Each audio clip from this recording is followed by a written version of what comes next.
دلیلیں بڑی ہیں. ایک روایت آپ کو سناتا ہوں. اسی حضرت موسیٰ علیہ السلام وہ حضرت آدم کا ایک حضرت موسیٰ کا. آپ کو جانتے ہو نا حضرت موسیٰ کی قوم بڑی اکھڑ مزاج تھی. ہاں بڑے عجیب قسم کے لوگ تھے بنی اسرائیل کے. یہ بڑی بڑی عجیب عجیب باتیں کرتے تھے. حضرت موسیٰ آپ جانتے ہیں کوہ طور پہ تشریف لے جاتے تھے, اللہ سے کلام کرتے تھے, کلیم اللہ تھے. ایک دن یہ قرآن کا قصہ میں آپ کو سنانے لگا. ایک دن اس بنی اسرائیل کے حضرت موسیٰ کی قوم نے حضرت موسیٰ سے عرض کیا, اے موسیٰ ایک بات ہمیں سمجھ نہیں آ رہی تیرے خدا کی. حضرت موسیٰ نے کہا کیا سمجھ نہیں آ رہا؟ کہتے تیرا خدا ایک طرف کہتا ہے کہ میں رحمان و رحیم ہوں. ہاں میں رحمان و رحیم ہوں. تو کہا ٹھیک ہے. کہتے دوسری طرف فرماتا ہے وَإِنَّ عَذَابِي لَشَدِيدٌ. ان عذابی لشدید. مولانا اسی آیت کی تفسیر میں یہ حدیث ہے جو میں سنانے لگا ہوں. ان عذابی لشدید, میرا عذاب بہت سخت ہے. حضرت موسیٰ نے کہا پھر کیا سمجھ کر نہیں آیا؟ کہا آپ نے اللہ کو کہے یا رحمان و رحیم رہے یا اس کا عذاب شدید ہو. رحمان و رحیم جو ہے پھر عذاب کیوں شدید ہے؟ عذاب کیوں شدید ہے؟ یہ ان کا سوال ہے. اور یہ کتنے سنگ دل تھے یہ بنی اسرائیل والے, پتہ ہے آپ کو؟ صادق مولا فرماتے ہیں یقتلون بین الطلوعین سبعین نبیا. یہ اتنے سنگ دل تھے صبح سورج کے طلوع ہونے سے لے کر غروب تک 70 نبی مار دیتے تھے. 1,24,000 نبی آئے ہیں. سنا ہے کبھی آپ نے؟ ممبر پہ علم سنا کرو, معرفت لیا کرو, جیتے رہو گے, زندگی آپ کی جنت بنی رہے گی. بھائی کیا کرتے تھے صبح سے لے کر تک شام تک 70 نبی مار دیتے تھے. 70 نبی کتنے سنگ دل سے اللہ کے 70 نبی ایک دن میں مار دیتے تھے. اتنے بڑے سنگ دل, یہ ذہن میں رہے. میں دلیل کیا دینے لگا ہوں کہ پہلے والے ظالم بھی اعتراف کرتے تھے کہ یزید جیسے ظالم ہم نہیں. اب یہ اتنے سنگ دل حضرت موسیٰ سے عرض کیا اپنے خدا کو کہو رحمان و رحیم رہے, اس کا عذاب شدید کیوں ہوا؟ یہ عذاب شدید نہ رکھے.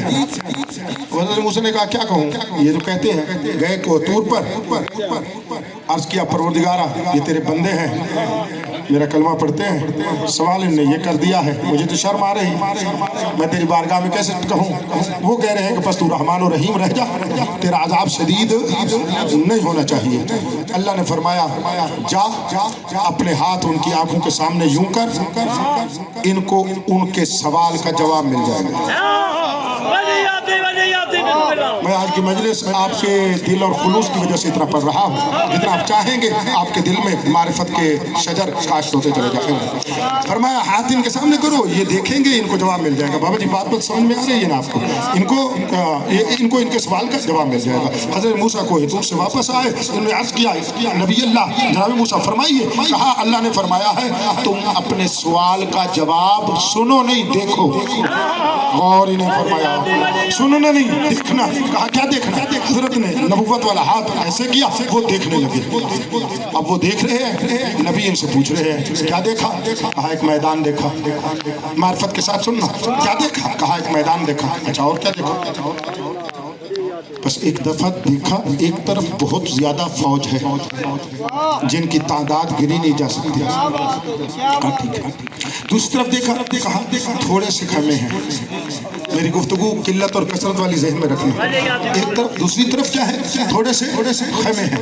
بس دیکھ رہے تھے ایک مرتبہ وہ سنگ دل قوم جو ایک دن میں 70 نبی قتل کرتی تھی رونے لگ گئے.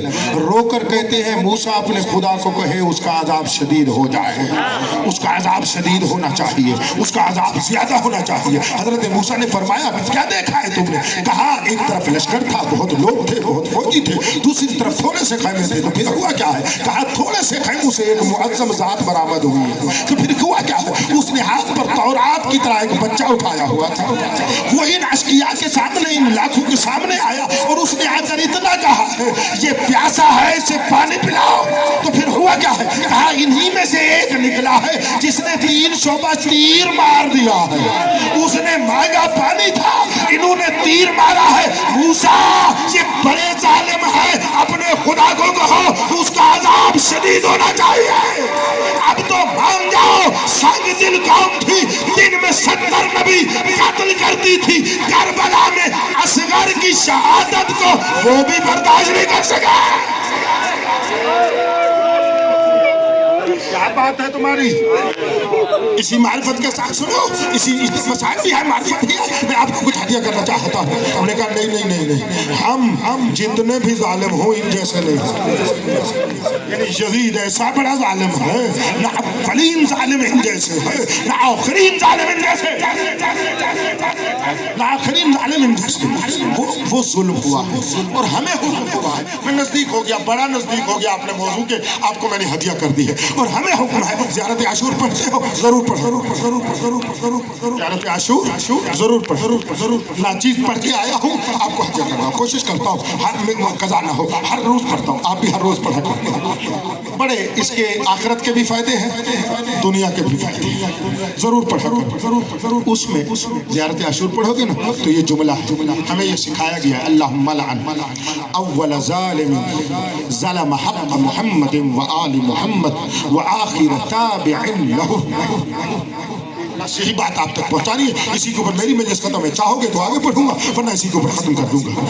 کیا پڑھ رہے ہیں زیارت عاشور میں؟ اللہم، اے میرے اللہ، اللہم لعن، لعنت کر اول ظالم، پہلے ظالم پر۔ مجھے دیکھنا میرا موضوع ظلم تھا، میں آپ کو ہدیہ کر رہا ہوں۔ اول ظالم، پہلے ظالم پر لعنت کر۔ کون سا پہلا ظالم؟ ظلم حق محمد و آل محمد، جس نے محمد و آل محمد کے حق پر ظلم کیا۔ مولا مالک حسین مولا سے پہلے اتنے انبیاء گزر گئے، ان پہ ظلم ہوا، آپ پہلا ظالم انہیں کیوں کہہ رہے ہیں؟ کچھ لینا یار، زیارت عاشور پڑھنے والوں میری بات کو لے جانا، معرفت دینا چاہتا ہوں۔ اس سے پہلے بھی تھے، فرما رہے ہیں اول ظالم، پہلا ظالم ظلم حق محمد و آل محمد، جس نے محمد و آل محمد کے حق کو ظلم کیا۔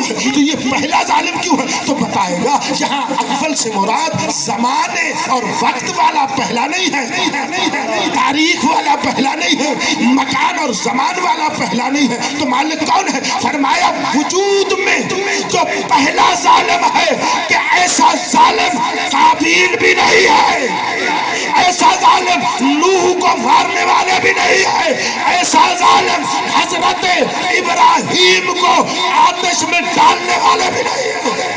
کچھ کہنا چاہتا ہوں، حضرت ابراہیم کو آتش میں جہنم اس میں آگ میں کس نے ڈالا تھا؟ بولو یہ تو آتا ہے نمرود نے ڈالا تھا، بہت بڑا کافر تھا۔ حضرت موسیٰ کے سامنے کون تھا؟ فرعون تھا، بہت بڑا فرعون، جو انا ربکم الاعلی اپنے ربوبیت کا دعویٰ کرتا تھا۔ میں کچھ کہنا چاہتا ہوں، مجھے قرآن کی قسم یزید فرعون سے بھی بڑا ظالم ہے، نمرود سے بھی بڑا ظالم ہے۔ آپ کو سمجھ آئی ہے بات؟ میرا موضوع آپ کو سمجھ میں آ رہا ہے؟ میں پڑھ کیا رہا ہوں آپ کو؟ وہ ظاہراً اپنے آپ کو رب کہتے تھے، یہ ظاہراً کلمہ پڑھتا تھا، غور ہی نہیں کر رہے میری بات پر، لیکن ظاہراً کلمہ پڑھ کے حسین کو مارنے آ گیا، کلمہ پڑھ کے بھی نمرود سے بھی بڑا ملعون، فرعون سے بھی بڑا ملعون۔ یہ معرفت ہمیں نہیں ہے نا، میں یہی تو آپ کو ہدایت تو قرآن ہے، قرآن کے روح سے ابھی نتیجہ دے دیتا ہوں۔ تو فرمایا اول ظالم ہے، پہلا ظالم ظلم حق محمد و آل محمد، آل محمد کا حق جس نے ظلم کیا، غصب کیا ہے، اس کو اور پتہ ہے یہ حق کون سا ہے؟ اس کو کہتے ہیں، یاد کر لو، آج کی مجلس کا بہت بڑا ہدیہ، میں نے بڑی معرفت کی باتیں آپ کو ہدیہ کی ہیں، یہ سب سے بڑی بات ہے۔ وہ جو حق آل محمد ہے اسے کہتے ہیں حق الولایہ، ولایت والا حق۔ واہ واہ واہ واہ واہ، بات سمجھ میں آئی ہے میرے جوانوں کو؟ حق الولایہ، ولایت اہل بیت کہ جو در حقیقت ولایت اللہ ہے، اللہ نے اپنی ولایت مولا کے نام لگائی ہے، یہی تو سب سے بڑا حق ہے۔ یہ قاسم ہے اس حق کے، یہ ظالم ہے اس حق پر، انہوں نے ڈاکہ ڈالا ولایت الہیہ پر۔ وقت ہوتا تو میں اسی کے اوپر بولتا، ایک گھنٹہ آپ کو کم از کم یہ حق الولایہ سمجھاؤ کہ حق الولایہ ہوتا کیا، پر انہوں نے وہ حق غصب کیا، پہلے پر بھی لعنت کر، وآخرت تابع لہو، مولا نے ہمیں سکھایا ہے فقط آخری پہ نہیں رہنا ہے۔ میرے بچوں میرے جوانوں آپ کے لیے یہ بات کہہ دیا کرنا چاہتا ہوں، پہلے پہ نہیں رہنا، وآخرت تابع لہ، وہ آخری جو اس پہلے ظالم کی اتباع کرنے والا ہے، پروردگارہ اس پہ بھی لعنت کر۔ ہمیں یہ کہا گیا ہے پہلے ظالم سے بھی بیزاری اختیار کرو، آخری ظالم سے بھی بیزاری اختیار کرو۔ اب میں آپ کا جملہ کہوں جو آپ کہتے ہیں، ہمیں بتایا جا رہا ہے پہلے ظالم سے بھی تبرہ کرو، آخری سے بھی تبرہ کرو۔ مولا نے ہمیں سمجھایا ہے اول کے ساتھ آخری تک کو بیزاری اور برات کرنی ہے۔ اچھا کچھ کو وسوسہ کیا دیتا ہے، پہلو کو چھوڑو یار، یہ ہو جائے گا وہ ہو جائے گا، بس تم آج کے ظالم کو دیکھو، غور ہی نہیں فرما رہے۔ یہ بھی شیطان کا وسوسہ ہے جو کہتا ہے آج کے ظالم سے تو تبرہ کرو لیکن پہلے ظالم کو چھوڑ دو، یہ بھی شیطانی وسوسہ ہے۔ تو بس حقیقت کیا ہے، ہمیں بتایا گیا پہلے کو بھی نہ چھوڑو آخری کو بھی نہ چھوڑو۔ چوتھی بات سنو، میری مجلس تمام ہے، نتیجہ دینے لگا، اور کیا کرنا ہے مجھے دیکھنا، وہ پہلا ظالم ہے اصلی ظالم، پہلا ظالم ہے سب سے بڑا ظالم۔ قرآن کہتا ہے ازلم، اس کو ظالم نہیں کہتا، ازلم کہتا ہے۔ ازلم کہتے ہیں سب سے زیادہ ظلم کرنے والا، یعنی آخرت تابع لہو، جو آج کا اس کا یزیدی تابع ہے، وہ یزید جیسا ظالم نہیں، اس کا چیلا ہے۔ میری بات آپ کی فطرت، آپ کا وجود، آپ کا دل بول رہا ہے جو میں بول رہا ہوں، وہ اصل ہے، وہ اصل اور فرع میں نتیجہ قانون کیا ہوتا ہے مجھے دیکھیے، ہر فرع کو، ہر شاخ کو اصل اور جڑ تک پہنچانا چاہیے، اور ہی نہیں کر رہے میری بات۔ معنی اس کا یہ ہے آج کا ظالم اس سے تبرہ کر کے ہم نے پہلے ظالم تک پہنچنا ہے۔